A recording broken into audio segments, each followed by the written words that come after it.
Hi, this is Jim and welcome back to my YouTube channel. Ito na nga post ng atin ni Barbie sa Twitter. Sabi niya, jetlag yan siya. At nakasimangot nga si Barbie. At sabi naman ni Barbie sa tweet, airplane mode siya eh. At next naman ay article ng Abante, di sinundo ni Jack Barbie, bawal jetlag, sabak agad sa work. At ang bongga lang ni Barbie, Fortesa ha, noong Sunday, 11 AM lang siya dumating mula sa pagbabakasyon sa Amerika at 4 AM nung Monday ay gumising na siya para sa taping ng Pulang Araw. Yes, wala nang jet lag kay Barbie. At kahit kulang siya sa tulog, back to work na siya agad. Kwento sa amin ng nanay ni Barbie, si Mami Amy, 4 AM ay gumising na si Barbie dahil 5 AM siya umalis ng bahay ng kanyang tatay na si Daddy Tony. Sabi ni Mami Amy, 7 AM po kasi ang call time. At sa Pampanga pa, kaya kailangan umalis ng bahay ng 5 AM.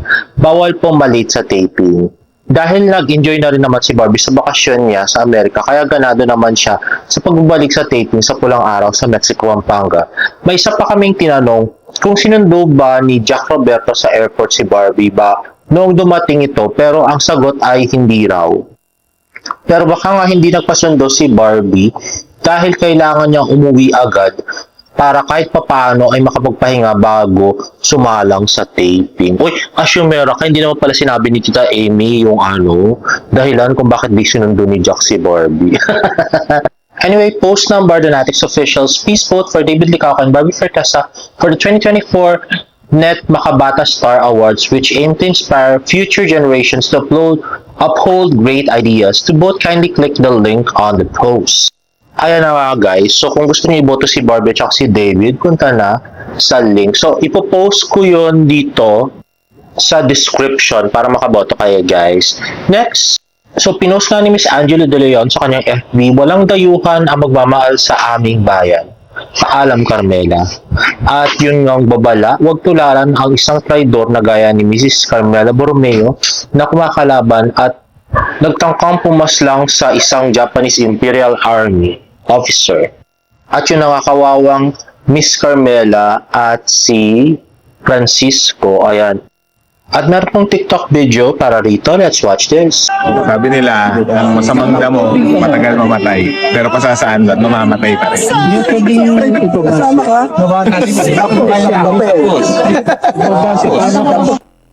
At next naman ay tweet ni Ma'am Susette Doctolero. Sarap naman.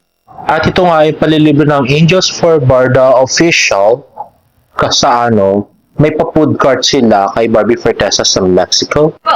Ayan, thank you so much po, Bardo Official, sa inyong masarap na treat po sa production ng araw. On behalf of David, Snap. Okay, thank you.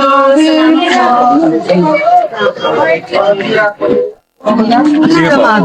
Ito, doon. Last na lang po. Ayun sila, mga barda ever. Hi to Angels for Borders, David Licauca. Thank you for your support and Ayun na nga, so mukhang meron pa silang gift kay Barbie. At yun na nga po, picture sila sa pretty Barbie Fortesa at may roses pa. At may TikTok video pa sa taping si Miss Barbie Fortesa. Ayun na nga, in spy mode era si Barbie. Na nung kahapon ko pinost, meron din pala siyang ka-double. So sa Mexico yan, ayun na nga si Miss Sanya Lopez. Ayan, with her hair clips. At ayun naman si Eduardo, Mr. Alden Richards. The very handsome Mr. Alden. Hindi ko nakitang nakasando si Alden. At ito pinost ko to kasi close up yung paa ni Barbie, ang puti. Diba? Ang cute niya. Next. At yan naman si Mikoy Morales na maliit lang. Parang kasi nakikulang pala siya. So parang mag-basketball lang si napadaan lang si Mikoy, gano'n. At ito naman si Miss Rochelle Panghili na may ang daming artista, no? Sayang. Hindi ako nakapunta. Ayun na nga. Si Atia Amalia, Rochelle Pangilinan. Atia Amalia talaga yung OOTD niya yesterday. At next naman ay article ng Abante ulit. So sabi, Barbie David salisi sa taping. Nabalita namin dito sa Abante kahapon na ilang oras lang ang tulog ni Barbie Fortesa mula sa flight niya from Chicago at to Philippines at sumabak siya kagad sa taping ng Pulang Araw ng Monday. Noong araw din yon ay may taping din sa kanilang serye si David Licauco. So tanong, nagkita ba sa set ng Pulang Araw ang magka-love team? Well, the answer is a big no. Kahit kasi parehong Pampanga ang taping nila Barbie at David sa magkaiba ang unit nila. Ang eksena ni Barbie ay sa Mexico kinunan at sa Minali naman ang location ng eksena ni David. Ay, sayang. Sayang nga at hindi nagkita ang magka-love team. Anyway, 3 p.m. ay natapos na raw ang mga eksena ni Barbie kaya nakauwi na rin siya agad at nakabawi ng tulog.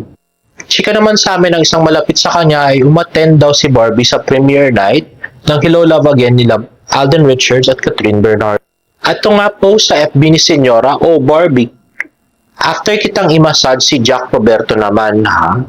At post nga ng Kapuso League, good news, Pulang Araw is extended. Madadagdagan na ang taping days ng Pulang Araw kaya malaki ang tsansa magkaroon ng extension ng pagpapalabas nito sa telebisyon. At post nga ni Ma'am Suzette Toctolero, get up close and personal with the cast Pulang Araw. So November 14, 2024, 2 p.m. nasa St. Albert Auditorium sila sa UST. Anglican College. So kasama nga for the first time si Barbie Fortesa, si David, si Rochelle at saka si Jay Ortega. Ay, salamat naman magkasama yung Barda.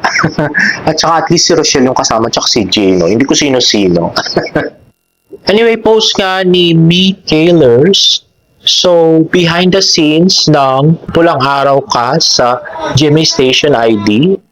At kita nga pagpapatawa ni Miss Rochelle kay David. Niloloko niya na.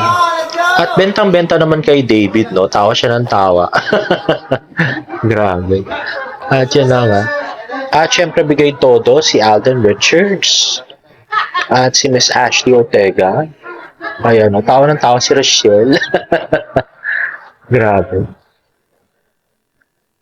I still love it. At yan lang nga. Pero mas gusto ko sana kung may solo-solo yung si David, no? Tsaka si Alde. Kagaya ng last year. At maganda rin sana ako nag-video ng GMA Christmas Station ID si Barbie sa US, no? Para mas masaya. Tapos kasunod siya ng Pulang Araw Pass or kasunod siya ni Alden at saka ni David, diba? Para mas magandang tignan. Kesa kung sino-sino yung mga pinaglalagay nila sa Station ID. At may nag-comment nga na bakit wala si Barbie at si Jillian tapos si Bianca at Turo andyan? Wala naman daw Pasko sa iglesia. Natawa ako doon. Tapos sabi ng Kapuso Bus, kailan ba kayo aayos mga ante? Ang gulo-gulo niyong gumawa. Nasaan yung gumawa ng 2017 to 2020 na version nyo? Wala na bang iba o sila? Sila lang din kasi kung oo, walang puso yung ginawa ninyo. Better luck next time. Worse. So sabi naman ni Gautaw-Utaw, grabe ang tagal pinakita ni Ginoo. This is the only solo shot you have. Di na bale, nag-iisa ka lang naman na pambansang Ginoo sa puso namin, David Licauco. Tapos nag-tweet yung ate ni Barbie, bakit parang kasalanan kung wala ka dito? Sabi ni Barbie, kasalanan ni Taylor. At yun ang next episode, meron ng reward bounty si David. Parang yung One Piece. Next ay post ni Genre kaninang umaga. So mga sapatos yan. At yun na nga, nag-attend ang Jack B ng premiere night ng Hello Love Again. At may paayos-ayos pa ng damit si Barbie kahit wala naman dapat ayusin. Ay pa nag-tweet na sabi, inayos pa ni Barbie yung damit pero mukhang mabaho pa din. So tweet ni Present Progressive, FYI magkaiba po ang ngisi sa ngiti. Sabi naman Cheese Rolls, wag masyadong malaki. Maka-smile. Mga ngawit ka niyan, simplehan mo lang para di obvious masyado. At tweet ulit ni Present Progressive, food for thought, everything is not what it seems. Tweet niya pa, pakipantayan lang po ng maigi, baka po may biglang maghiwalay sa parking lot. He seems like pooping, sabi ni Cheese Rolls. Sabi naman ni POB ko, dumating na pala si Barbie Fortesa with her unfaithful BF, Jack Roberto. Wala ng project si Jack at pagsakta ang business niya. Naku, paano ka na, Barbie?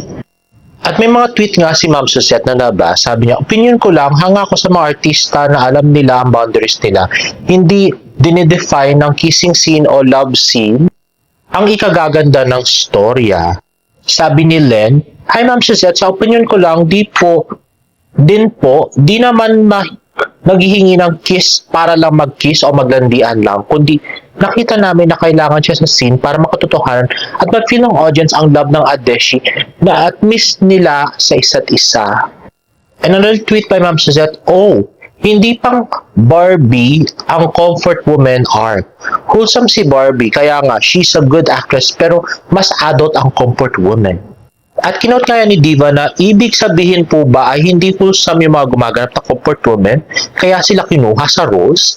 Gaganap din na comfort woman si Catherine Bernardo sa Elena. Hindi din ba siya wholesome? Sabi naman ni Hiroshi, umay at panis sa pagka-wholesome ni Barbelan. At nag-tweet nga si Gautaw-Utaw, natawa ako madam kasi kahit nakasuot siya ng panlalaki, halatang halata pa rin na babae siya. Ang bubobo ng mga sundalong Hapon, hindi nila ma-detect na babae. Same with Dino from maging sino ka man, super halata na babae, please. At sabi nga ni Ali ay, wait what? So yung young girl na kasama ni Teresita at si Teresita ay hindi wholesome? Ang pagkakaalam ko between the two of them, si Sanya ata ay no boyfriend since birth sa kanila. Just accept the fact that she is not that versatile as an actress. Sa iyakan at monolog lang siya magaling. Sana pinagbatibot nyo na lang po si Barbie.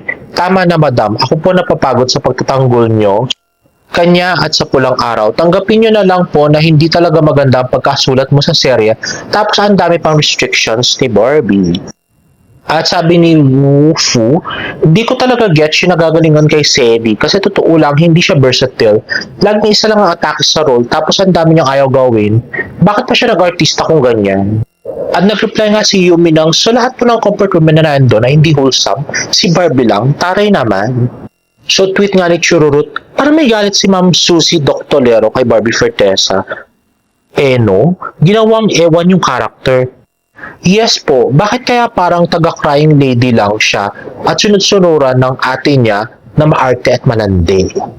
At tweet pa ni Diba, I was looking forward to the death march tapos ang ending ginawang narration lang. I guess mas importante yung pabubugaw ni Carmela kay Teresita kaysa sa death march.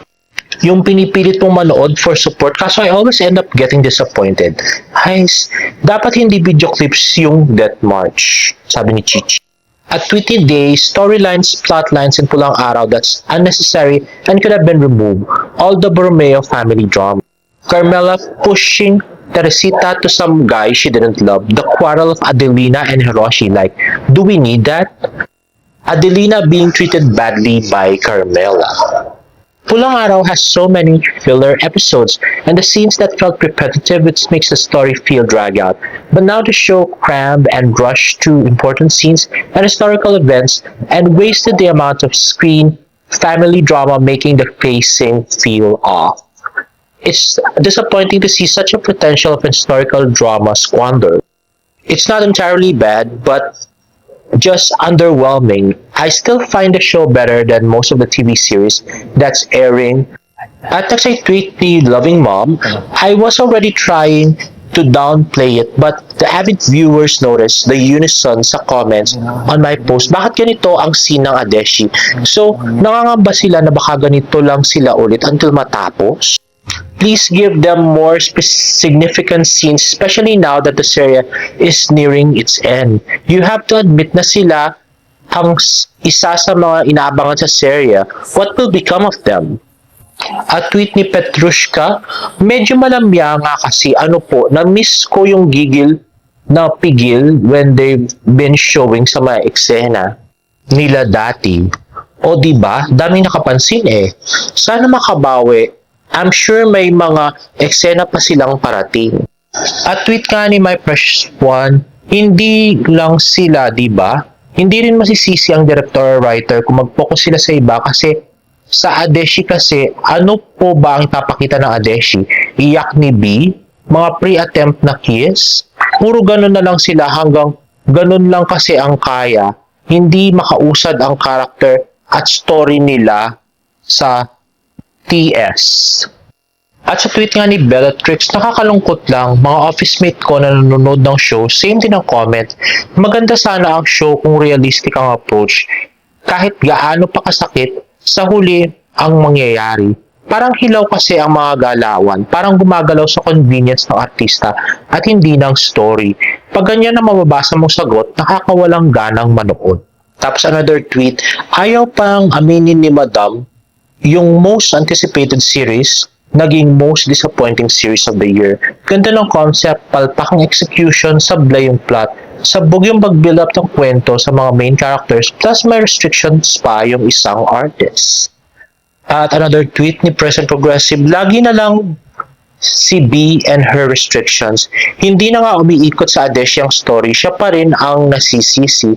Isa lang ibig sabihin kung bakit marami ang hanash. Ang ibang mga viewers, ayaw nila ang nakikita na papanood nila. Kaninong story ba ang layag na layag ngayon sa Pulang Araw?